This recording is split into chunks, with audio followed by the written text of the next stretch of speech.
Hey, welcome back. Last time we were neck deep in the ashes of a fallen future, a world completely destroyed by the androids, and we watched what became of Earth's heroes. Watched as Trunks, the last flicker of hope, stepped into a time machine desperate to rewrite fate. Now we're taking a nostalgic journey back to the main game of Dragon Ball Z Kakarot, and let me tell you, the next arc has me absolutely buzzing with excitement. Not only is it my first time going through this particular arc in this game, but it holds a truly special place in my heart for my childhood. Growing up, I poured an insane amount of time in the legacy of Goku 2.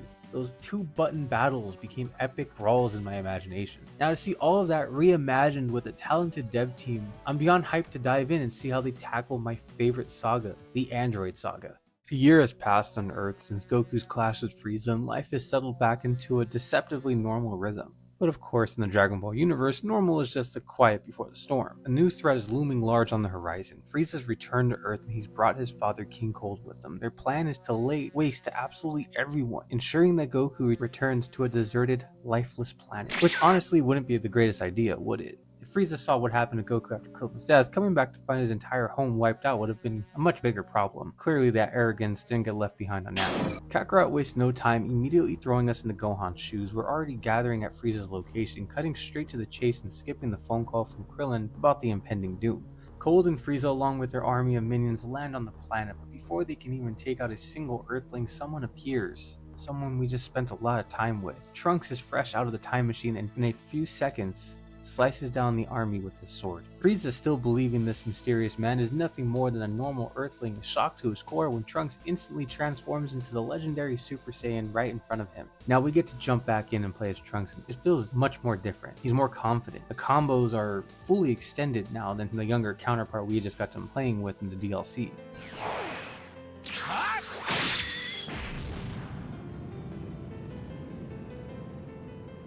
How is this possible?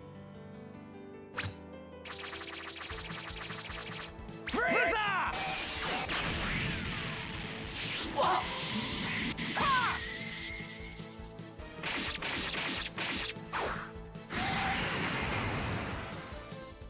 Impossible.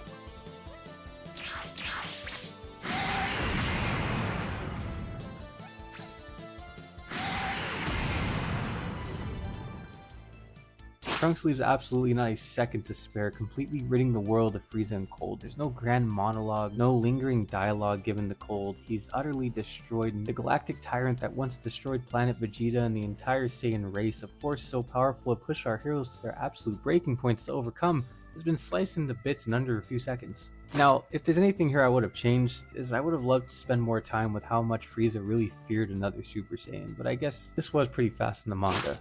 The Earthlings feel this immense power and immediately think it's Goku, given how similar it resembles his power on Namek. But when they find the young mysterious man who can't tell them anything other than Goku's going to be arriving soon, and he was a Super Saiyan, they're all left with more questions than they arrived with. Now what makes this whole sequence hit so much harder for me, especially after playing that Trunks DLC, is how much sadder Trunks' perspective becomes. It's been years since he last saw Gohan, and the last image he has of him was his lifeless body. But here in the past, his master and best friend is a 6-year-old boy, full of life and joy before the world completely collapsed on him. The emotional weight of the unspoken knowledge must be crushing for Trunks. Goku arrives just as Trunks said he would, and the two head off to talk, but Trunks informs Goku of who he is and why he's here. Two androids set to destroy the world as they know it. He mentions to Goku about Gohan surviving and training him, a subtle hint that comes back into play later on. Trunks gives Goku the heart virus medicine, and then returns back to that hellish, desolate landscape, but not before telling Goku he'll be back in a couple years to help lend a hand if he's alive. Piccolo, who was wisely listening in, then informs everyone of their grim future. The timer's now set. They have 3 years to prepare for an unspeakable doom, stronger than anything they've fought so far.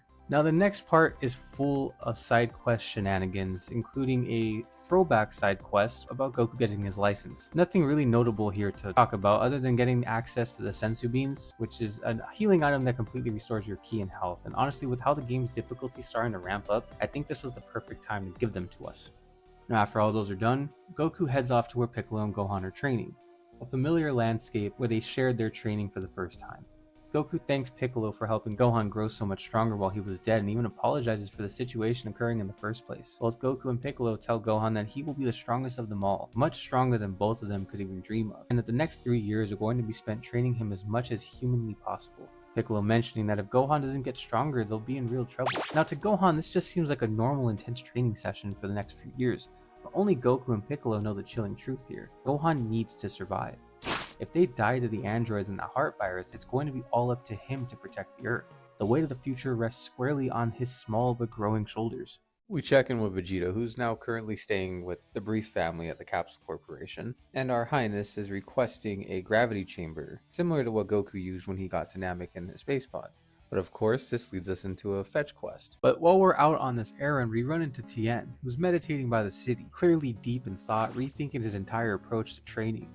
Ever since the Saiyans first arrived, the gap between the fighters of Earth, particularly the humans, and the Saiyans have become astronomically vast, and it's truly weighing deep on Tien. He's grappling with the realization that while he does want to push himself and improve, the sheer chasm in power means he might simply never reach Goku's stratospheric level. This isn't just frustration over strength, there's a profound, almost melancholic sadness seeping into him as he comes to terms with the reality of becoming a side character. Vegeta, of course, is completely unbothered by Tien's crisis, though. He delivers a cutting blow to Tien's already wounded pride, scoffing that the Earthling is nothing and implying that he's too scared to even attempt to grow anymore. This taunt sparks a fight, marking the very first time these two incredible yet vastly different warriors have ever clashed. Power difference, as expected, is absolutely vast. Vegeta comes out the winner, and in his typical blunt fashion, tells the Earthling to simply not get in the way while they fight the androids.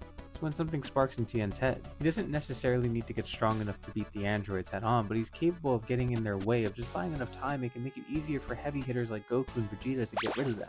Vegeta finally gets the materials and we go back to Dr. Brief's, where we get the 300 times gravity chamber. It's here quietly that we start to see Bulma and Vegeta's relationship start to blossom. Now while Vegeta is brutally punishing himself to the brink in his training, Bulma generally starts to take notice of it.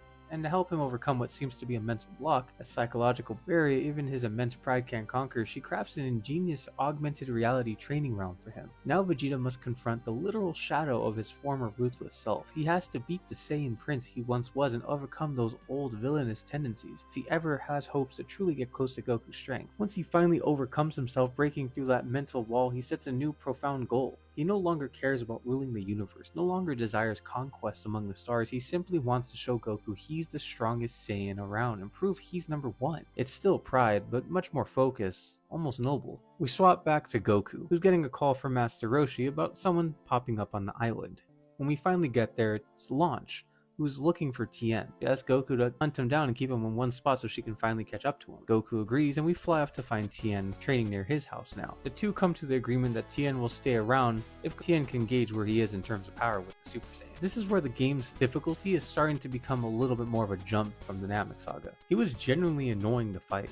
Starts spamming his ki ho like he almost is preparing a new tactical strategy to use in the future. But of course, Goku ends up winning, but unlike Vegeta, who would have absolutely belittled Tien's strength, Goku actually praises his growth as a warrior and acknowledged how much stronger he's grown. Now it's here where I really noticed something profound, something that separates Kakarot's storytelling. This isn't just a series of in-between level-up missions. This entire section is designed to show us the stark difference between Goku and Vegeta's training philosophies and mentalities. Goku treats power as a means of growth and protection. His training is adaptive, intuitive, and experience-based, relying on sparring and steady progression. He doesn't obsess over surpassing others, instead he chooses to face stronger opponents to better himself. In contrast, Vegeta views power as a status and proof of superiority, especially over Goku. His training is intensely regimented, using extreme self-abuse methods like the 300 times gravity to forcibly push his limits. While Goku remains calm and methodical in preparation for this android threat, Vegeta is single-minded, consumed by his need to become the strongest. Now before we head off to the next section, someone makes a truly strange appearance. Android 21. She shows up as a new intern for Dr. Brief and she's making hologram warriors for us to fight. A character like Android 21, who's dealing with collecting data, feels like a huge deal. The inevitable 3-year time skip and that fated day of disaster is here. The timeline's already changed dramatically, as by this point Goku should have already been dead. But chillingly, that heart virus is showing its ugly head again, just before he can leave off to regroup with everyone. Sorry, Chi-Chi. All right, we're off!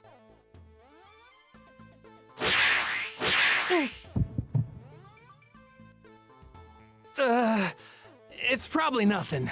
Once we get to the island, the game gives us a series of quick screenshots of everyone, and this immediately starts to feel strange. A game that so far has let us live in the moment and really explore, it's suddenly starting to feel rushed, almost like it's trying to cram everything in as fast as it can. We finally meet the androids and some subtle changes from the manga have occurred. When we first encounter them, we all leave to a new location. There's no explosion in the city after Goku talks about the people. It's also really strange that Yajirobe was completely removed from this entire scenario. We finally head to the new land, and it's where Dr. Gero gives us details on who he is. A former member of the Red Ribbon Army consumed by revenge after Goku destroyed it years ago. Android 19 is our first fight, and honestly nothing really big comes from it. He doesn't have anything special that makes him stand out. I do, however, generally appreciate how Goku's stance starts to devolve into the fight, visually showcasing his deteriorating condition. Goku eventually falls, weakened and unable to fight, and 19 begins to cruelly take the energy out of him, but right before Goku can finally pass, Vegeta flies in, kicking the android right out of the way. Now, I'm not sure if Android 19 has sounded like this for a while, but it sounds like he has a new voice actor. Android 20, please allow me to exterminate Vegeta! Now we jump back in and we finally see that Vegeta has achieved the Super Saiyan form, a transformation triggered by a complex cocktail of emotions. Vegeta's rage here is at his status being undermined by two people who earned something he didn't, the perceived injustice rather than an actual one. It doesn't come from the pain of losing a loved one, but from intense feelings of entitlement and inadequacy. Of my power. Overwhelmed with anger and frustration, I finally awakened and became a Super Saiyan! Now before we head into the fight, we can talk to the cast about his new power, and Krillin comments about how he thought you had to be pure of heart to be a Super Saiyan, and here we get Vegeta's pure evil comment. But wasn't having a pure heart a prerequisite for becoming a Super Saiyan? Oh, I can assure you, my heart is quite pure. Pure evil.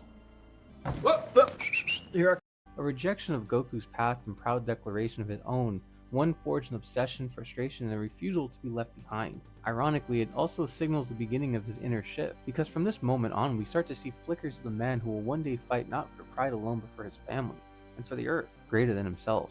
We get to start the fight with 19, although a lot of the key moments we come to remember about the fight are taken out. The match ends with such a beautiful rendition of one of Vegeta's most iconic moves. Android 20 realizes now he's utterly outmatched and flees, hiding into the mountains. This boss fight is something I wanted. He's a unique encounter. He can absorb energy, he spams Ki Blast like crazy, and if he hits you with a rush attack, he'll get you in a grab to absorb your health and Ki to give it to himself. Actually a fun, genuinely challenging fight. But it ends with him leaving to activate Android 17 and 18, and now Trunks reappears on the field, utterly shocked. He doesn't recognize these androids at all. His interference in the timeline has clearly changed a lot more than he thought it would. So far, Dragon Ball Z Kakarot has treated each arc with a tremendous amount of care, and it's something I've loved about the game, but as we get deeper into the Android Saga, I'm starting to feel a sense of rushing in their storytelling. A few pieces of information and key events are being left out, and while they aren't super important to the overarching plot, they are scenes that do happen in the original source material, and are moments that we as fans are fond of. It's also weird that the dev team has faithfully shown those scenes to the other sagas, and it's just now that they seem to be making those cuts. I'm hoping it doesn't continue for the rest of the arc, especially with this being my favorite saga of the entire series. But next time, we come face to face with the truly ruthless Android 17 and 18 again, and deal with a new, much bigger villain that completely throws a wrench into everything. But until then, y'all have yourselves a damn good one.